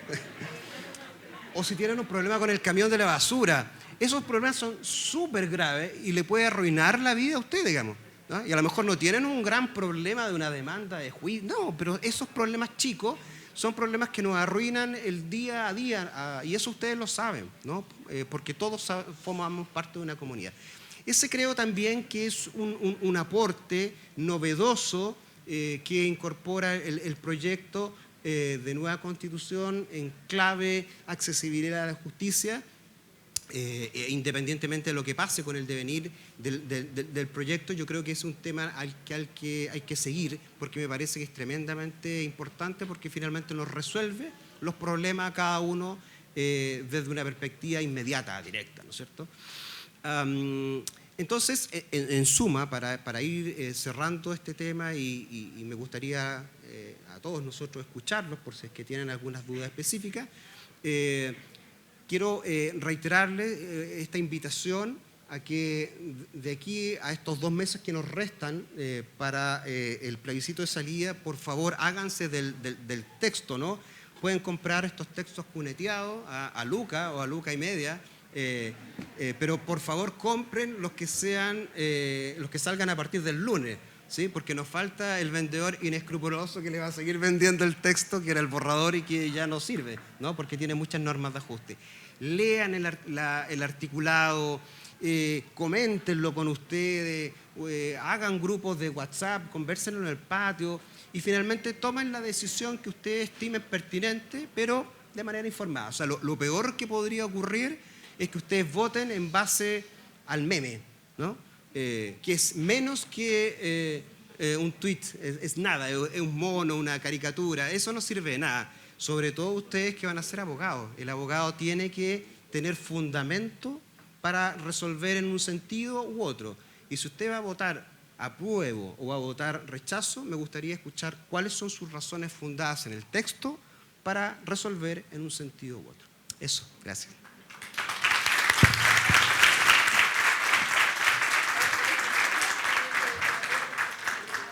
Muchas gracias al señor fiscal de la Ilustrísima Corte de Apelaciones, señor Jaime Salas Astraín. A continuación, la ronda de preguntas. Si alguno de ustedes quiere formular alguna pregunta, que levante la mano para llevarle el micrófono. Y además tenemos preguntas desde Facebook. Sí, está siendo transmitido esto por el canal del Poder Judicial.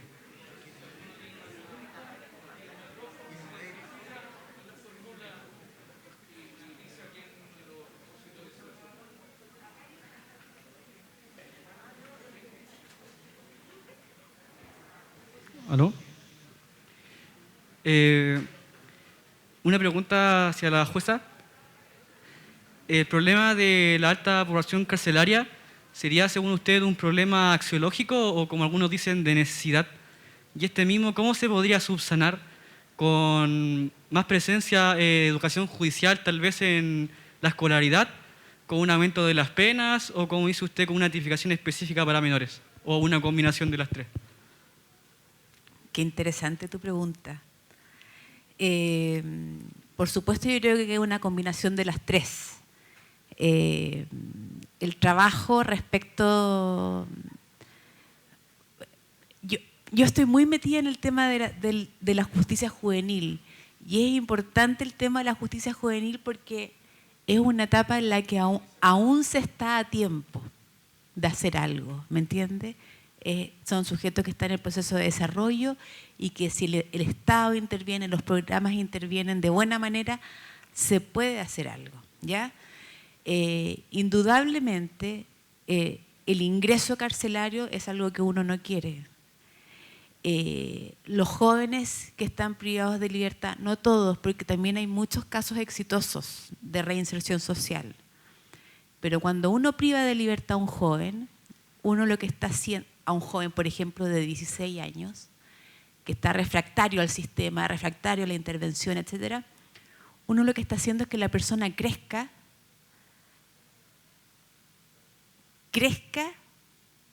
y aprenda solo a estar preso, que es terrible. Eso mismo pasa con los adultos, que cuando las cárceles no tienen los programas ni las ayudas que son necesarias. Por eso hay un sistema y un catálogo importante de penas sustitutivas que evitan, que dejan como última instancia la privación de libertad. Hay algunos delitos, por supuesto, que a la primera están privados de libertad y que corresponde y que ha sido a propósito de la discusión social que ha generado entonces esa sanción.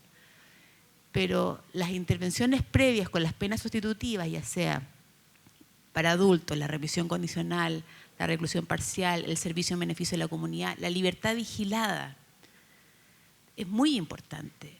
Personalmente, las causas de los primerizos quedan siempre, cuando son delitos menores, con una pena remitida, que es una firma al mes.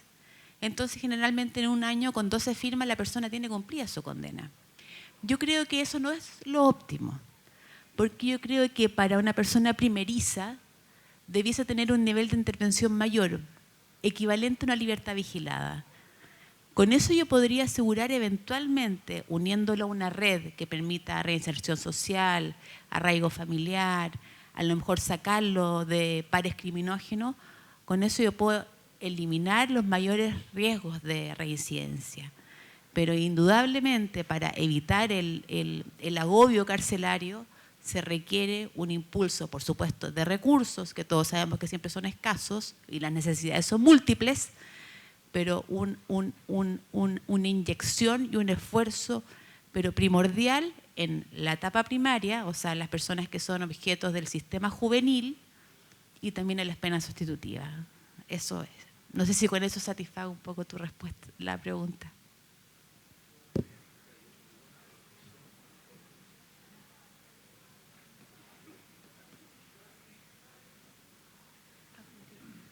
Quiero preguntarle a la última persona que habló, ¿usted cree que fue mejor que personas no letradas escribieran la nueva carta que se va a regir o no? Y en caso de que fuera lo mejor o no, ¿cómo se subsanarían los problemas de terminología que se darían si se aplicara esta nueva norma?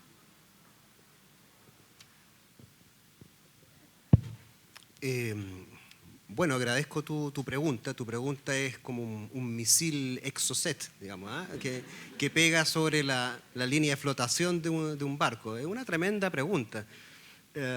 Y es una tremenda pregunta que probablemente no tenga una respuesta todavía, porque finalmente va a ser la historia, ¿te das cuenta?, la que va a definir si la decisión era la correcta o no.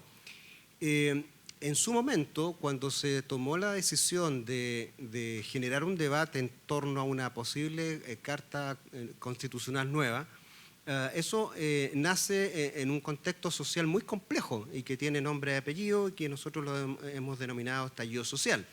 Es decir, si nosotros suprimimos mentalmente el 19 de octubre del año 2019, es decir, no existió, y saltamos del 18 al 20, probablemente hoy día no estaríamos discutiendo, o sea, con total certeza no estaríamos discutiendo una constitución. Eso es así. La gran crítica o la mala prensa que ha tenido que tener sobre sí históricamente la Constitución del 80, no obstante que fue sujeta de enormes modificaciones con posterioridad, es decir, la Constitución del 80 no es la Constitución de Pinochet, digamos, sin duda alguna, ¿no? Era justamente el problema de falta de legitimidad. Sabemos que la Constitución del 80 nace como el marco jurídico de respaldo respecto a una situación fáctica que fue el golpe de Estado del año 1973. Entonces, el gran cuestionamiento que siempre tuvo que hacer frente a la Constitución del 80 hasta el día de hoy es atribuírsele el carácter de ser una constitución inconsulta y que fue resuelta en cuatro paredes, ¿no es cierto?, por un grupo de personas, abogados en su mayoría, ¿no?, que hicieron una constitución bien armadita, bien redactada, pero finalmente que estaba construida en base a los intereses, ¿no?, del gobierno entrante. Y es muy difícil sacarse, ¿no es cierto?, ese estigma de encima, porque eso es así, ¿no?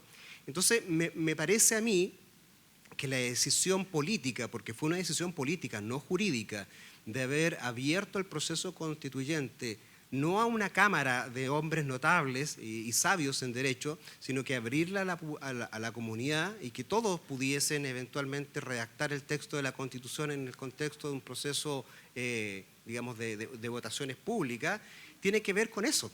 Esa fue la decisión, no fue casualidad, ¿no? Entonces se dijo, bueno, si hemos tenido que arrastrar, ¿no es cierto?, durante tanto tiempo con la carga de una Constitución impuesta, entonces, ¿cómo se legitima, dijeron las autoridades políticas, una Constitución de a de veras, ¿no es cierto?, como diría el Chavo del Ocho? Bueno, que cualquier persona, ¿no es cierto?, que haya, digamos, resultada electa dentro de un proceso, ¿no es cierto?, sin ningún tipo de restricciones, incluso sin restricciones de partidos políticos, etcétera, pueda tener la oportunidad de votar. Y yo creo que eso se logró, ¿no? O sea, nadie podrá decir el día de mañana, independientemente de lo que resulte del plebiscito de salida, de que fue una constitución inconsulta, ¿no? Eso es imposible, ¿no? Podrás decir cualquier otra cosa, pero eso no. El problema se genera en los contrapesos, ¿te das cuenta? Y esto tampoco es una opinión personal mía, es una cuestión que ya todo el mundo lo sabe, que la propia constituyente ha hecho su proceso de autocrítica, así que la verdad que no estoy descubriendo la pólvora con esto que te voy a decir. Pero efectivamente la constituyente tuvo muchos problemas, ¿no? Y hubo muchas personas que la verdad nunca debieron haber estado en la constituyente, como Rojas Baden, por ejemplo, que fueron personas que le hicieron muchísimo daño al proceso, muchísimo daño. Entonces, mira lo que yo te voy a decir. Yo creo, y esto es una opinión personal, ¿eh? No te la digo como abogado, si es que el 4 de septiembre finalmente la Constitución no es aprobada, ¿no?, es muy posible de que gran parte de la responsabilidad sea de la propia constituyente. Y eso es lamentable. Porque no era lo que se quería, te das cuenta, justamente por lo que te explicaba con anterioridad. Entonces, si tú me dices, ¿fue una buena decisión o mal? Yo creo que fue una decisión acertada en cuanto a hacer un proceso abierto, ¿no?, a toda la comunidad. El problema es que el resultado quizás no es el que uno hubiese querido. Así son las cosas en la política, no todo es blanco ni negro, ¿no? Por eso que lo importante hoy día es analizar el producto del trabajo. O sea, vamos a tener que tratar de olvidarnos de los constituyentes, olvidarnos de Rojas Baden, olvidarnos de las peleas, de las discusiones, y como estudiantes de Derecho y como abogados, ir al texto. Olvidémonos de quienes la redactaron. Vamos al texto y digamos, bueno, este texto me interpreta o no me interpreta. ¿Este texto da estabilidad política para el país para los próximos 30 o 40 años? ¿Sí o no? De eso depende la respuesta, a mi juicio.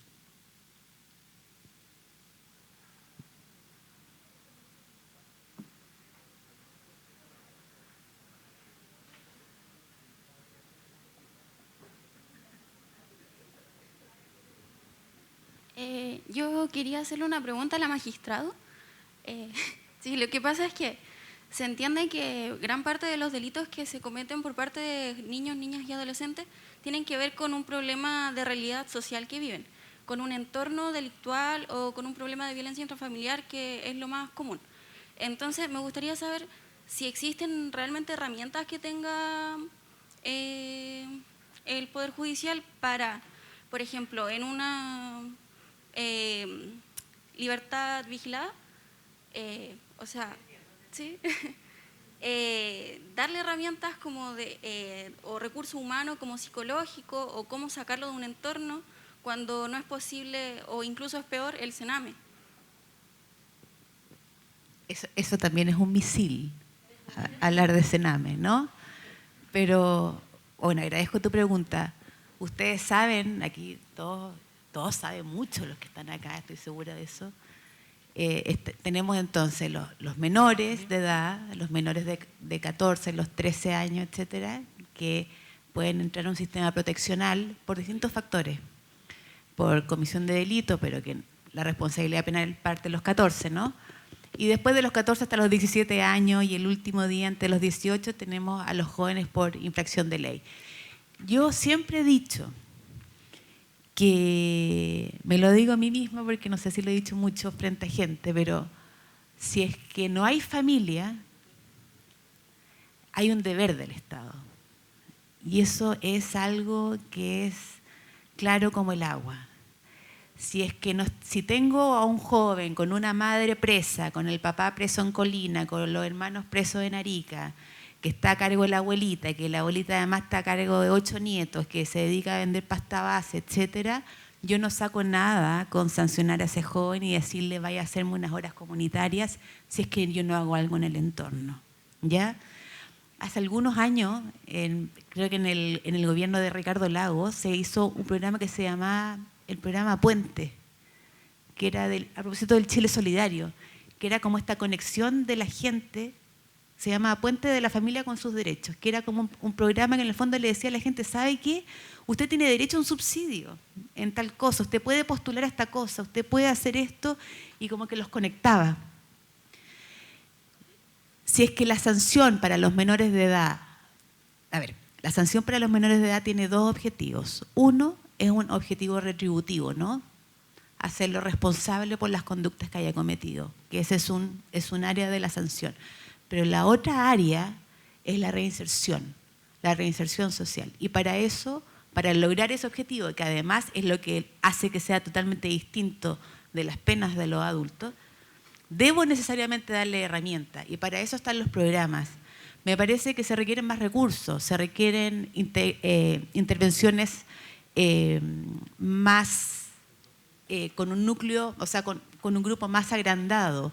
Yo no puedo decirle al joven, mire, voy a tener necesito que usted regule, termine, porque un cabro de 15 años que tiene 6º básico o 5º básico, yo necesito que él termine su enseñanza media. Yo no le puedo decir, mire, yo necesito que usted vaya al colegio, etcétera, etcétera, si la verdad es que tengo una mamá que tiene además 4 hijos más y que no tiene con qué darles de comer, ¿me entiende? Entonces, hay ahí un debe con respecto a la intervención.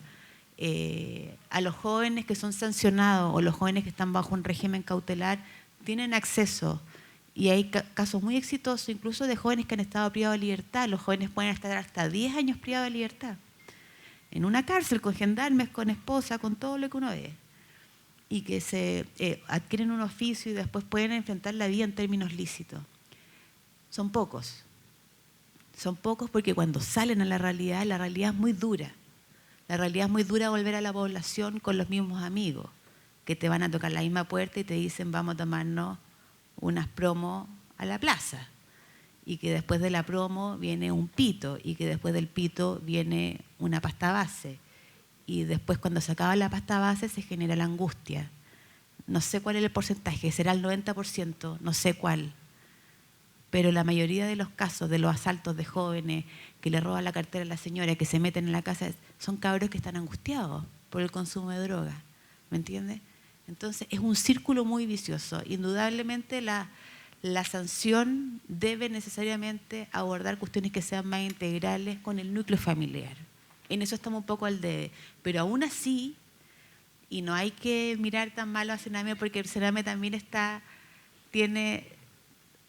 solo se conocen las noticias malas de Sename, pero la verdad es que también hay muchísimas cosas buenas de todos los programas, resultados exitosos, que bueno, eso no es noticia para nadie porque no llena ningún titular de ningún diario, pero es así, yo lo veo diariamente.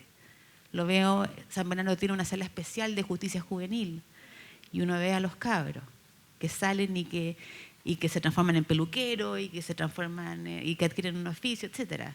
Y también uno ve a los cabros que los ha visto desde los 14 años y después los ve con chaqueta amarilla a los 18, entrando a cumplir 15 años. Y es un desastre eso, ¿me entiendes? Es un error del sistema, es un fracaso como sistema. Pero bueno, debiese haber una integración, o sea, un abordamiento más integral. Pero está todo eso en reforma. Sename está en reforma, la ley de justicia juvenil está en reforma. Bueno, todo eso va a quedar un poco stand-by también, a ver qué es lo que pasa con la Constitución, porque todos sabemos que esta cosa, todos escuchamos a Kelsen alguna vez, entonces algunos nos acordamos para bien, otros que lata, pero nos aprendimos de memoria y no sabemos las cosas como son, ¿no? necesitamos primero la Constitución para después ir viendo cómo vamos a ir adecuando los cuerpos normativos que tienen que ir en función de eso. ¿Ya? No sé si... Sí, no, quería agregar una cosita que me parece importante porque lo mencionó también la magistrada en el tema de la infracción penal adolescente. Gran parte de las infracciones penales adolescentes están asociadas al consumo problemático de drogas y alcohol. En el ámbito de los adultos, más o menos un 60 a un 70%, esos son datos de la OEA, y en los jóvenes cerca del 80%, más o menos. O sea, 8 de cada 10 infracciones penales están asociadas, no estoy diciendo que son la causa, hay una relación de la infracción penal con el consumo de drogas y alcohol. Uno de los grandes temas de la ley de responsabilidad ahora penal juvenil, la que está en el Congreso, es precisamente el tema de la reinserción a través de los tratamientos terapéuticos, ¿no? La rehabilitación del consumo de esta sustancia. Y por lo tanto eso es vital. Y lo que uno ve, nosotros trabajamos en lo que se llama el programa de tribunales de tratamiento de droga, que es un programa que viene de Estados Unidos, que allá se llaman cortes de droga, y que a los imputados que tienen, fundamentalmente adolescentes, que tienen este consumo problemático, lo que se hace es que se les ingresa a un sistema de tratamiento. Y una vez que cumplen ese sistema de tratamiento, son sobreseídos definitivamente si se mejoran o están en mejores condiciones de la adicción y pueden reintegrarse. Normalmente las tasas de reincidencia, aquellos que ingresan al programa y se hacen el tratamiento, se reducen en un 30%, es bastante. O sea, reinciden mucho menos, digamos, 1 de cada 3 que hace el programa, solamente el que comete la infracción. Entonces son... yo creo que experiencias que nos debieran motivar, debemos trabajar bastante en eso. Aquí se menciona en este librito que voy a dejar en la biblioteca, se menciona unos datos también de la OEA a nivel americano sobre la prevalencia en el consumo de drogas de los estudiantes, de drogas y alcohol, pero drogas duras también. Y los estudios de la OEA, estoy hablando del 2020 creo que son, los estudiantes chilenos, tanto secundario como universitario, lideran en América la prevalencia en el consumo de drogas, lideran. O sea, son gráficos que son impresionantes porque uno los ve aquí en rojo, están en estas páginas, ¿cierto? Como pasta base, por ejemplo, Chile está en los primeros lugares, el consumo, la prevalencia en el consumo de pasta base en América. Estamos hablando América del Norte, América Central, América del Sur, toda América. Consumo de pasta base, Chile lidera en estudiantes. Entonces el tema de la droga es un tema que tenemos que abordar, porque de las drogas pasamos al tema de armas. Que el tema de las armas es un tremendo tema, lo estamos viendo, ¿cierto?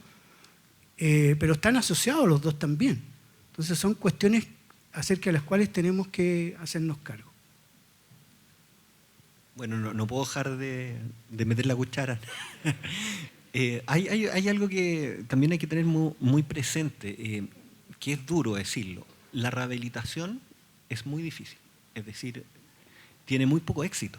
O sea, invertir en rehabilitación no es todo lo bueno que uno cree. La experiencia de los países desarrollados es mala en materia de rehabilitación. La inversión social, por lo tanto, no debe ser en juzgados, sino que debe ser en evitar que el joven caiga en el primer delito, como decía el ministro. Y para eso son las políticas sociales.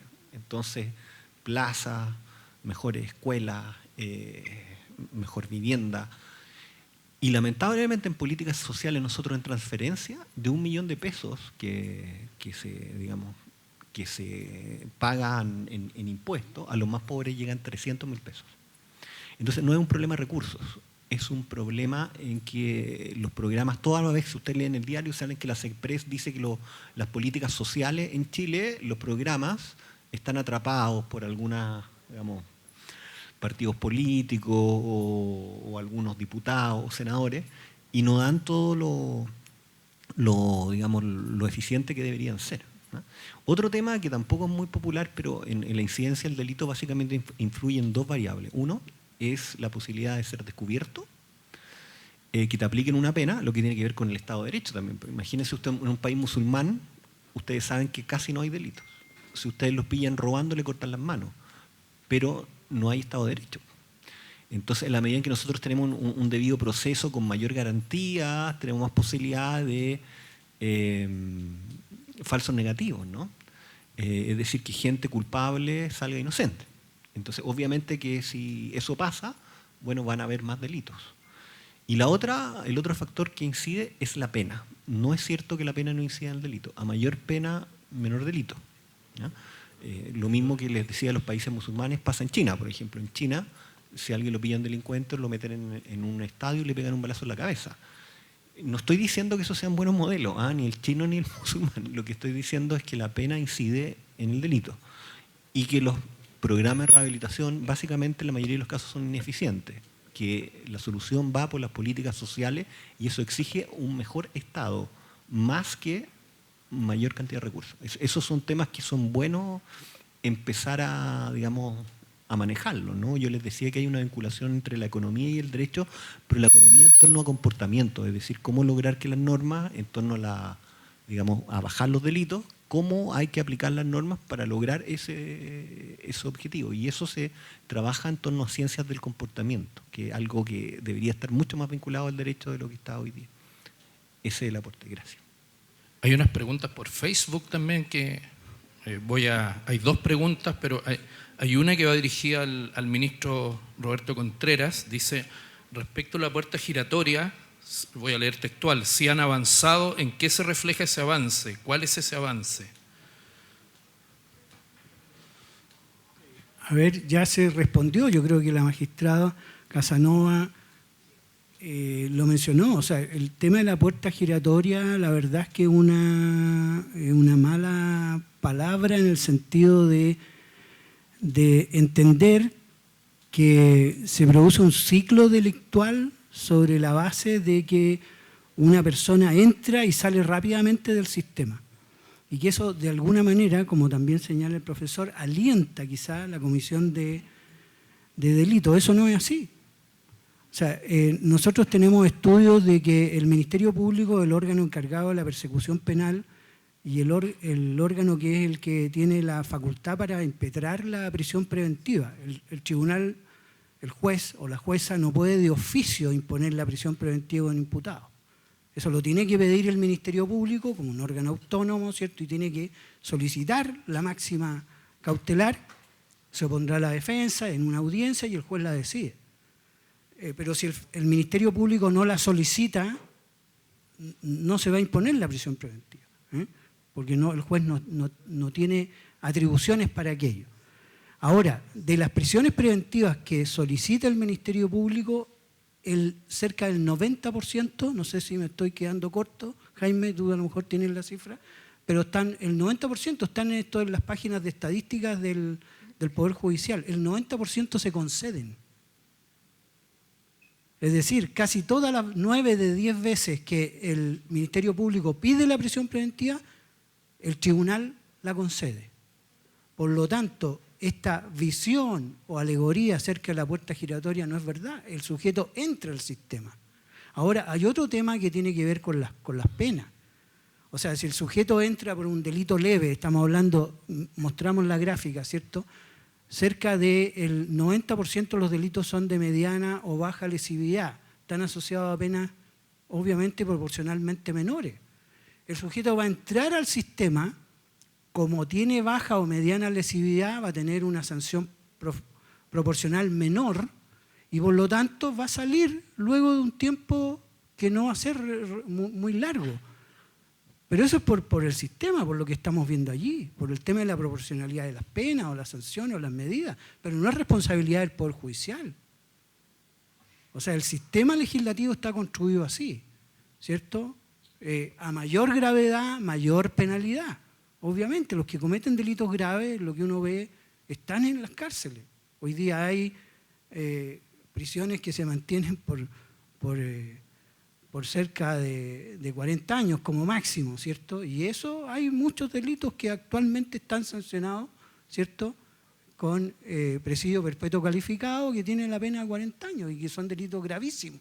Y ahí no hay puerta giratoria porque proporcionalmente la pena está asociada a la categoría, ¿cierto?, de la infracción. Entonces es un tema de que el Estado determina cómo va sancionando las infracciones penales y cuáles son las medidas. No es un tema de los jueces estrictamente. Muchas gracias. Queremos dar las gracias al señor ministro, don Roberto Contreras, a la señora jueza de garantía de San Bernardo, Magdalena Casanova, y al señor fiscal de la Ilustrísima Corte de Apelaciones, señor Jaime Salas. También a nuestro querido decano de la Facultad de Derecho, don Rodrigo Barcia. Por supuesto, a nuestro señor director de sede, don Claudio González, a nuestros académicos, profesores que nos acompañan y a nuestros queridos estudiantes por estar acá en esta actividad que nos llena de orgullo y que abordó lo que es un conversatorio sobre el Poder Judicial y la ciudadanía. Para despedirlos, queremos agradecerles con un regalo de la Universidad Autónoma de Chile. Y luego el coffee break, que están todos invitados. Muchas gracias.